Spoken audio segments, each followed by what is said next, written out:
میں سے اکثر لوگ اپنی زندگی میں ایک یا دو دفعہ ایسی کیفیت سے ضرور گزرتے ہیں جب ہم بیڈ پہ لیٹے ہوں، ہمیں محسوس ہو رہا ہو کہ ہم سو رہے ہیں، لیکن ہمارا جو جسم ہے وہ بیسیکلی ہم اس کو ہلانا چاہ رہے ہیں لیکن ہلا نہیں پاتے۔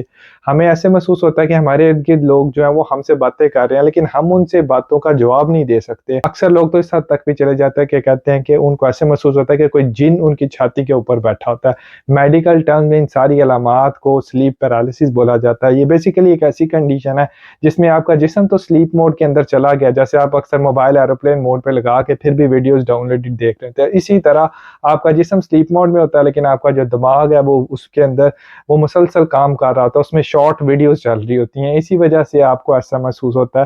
اور یہ کچھ سیکنڈز یا منٹس کے لیے لاسٹ کرتا ہے لیکن یہ اتنا خطرناک ہوتا ہے۔ اکثر لوگ اپنی ایکسپیرینس دوسرے لوگوں کے ساتھ شیئر کرتے ہیں اور اکثر لوگ تو یہ بھی کہتے ہیں کہ سانوں کوئی جن چمڑ گیا، اس میں کوئی ایسی پریشانی والی بات نہیں۔ اگر اپنی زندگی میں کوئی سٹریس ہے یا آپ کسی ایسی پریشانی سے گزر رہے ہیں جو آپ نے پہلے نہیں دیکھی، یا آپ کا جو سونے کا پیٹرن ہے وہ چینج ہو گیا، یا آپ ڈے شفٹ سے نائٹ شفٹ پہ آئے ہیں، یا آپ کو نیند اچھے طریقے سے نہیں آتی، تو ان ساری وجوہات کی وجہ سے سلیپ پیرالسس ہو سکتا ہے۔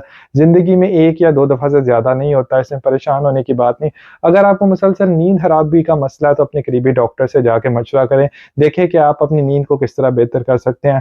آپ 7 سے 8 گھنٹے کی نیند ضرور لیں، کوشش کریں ایک ہی وقت پہ سونے کے لیے جائیں اور روزانہ مارننگ پہ ایک وقت پہ اٹھیں۔ سونے سے پہلے بہت زیادہ ہیوی میل نہ لیں، یہ چیزیں کریں۔ اگر آپ کو میری ویڈیو اچھی لگے تو میرے چینل کو سبسکرائب کیجیے، اس ویڈیو کو دوسرے لوگوں کے ساتھ شیئر کیجیے۔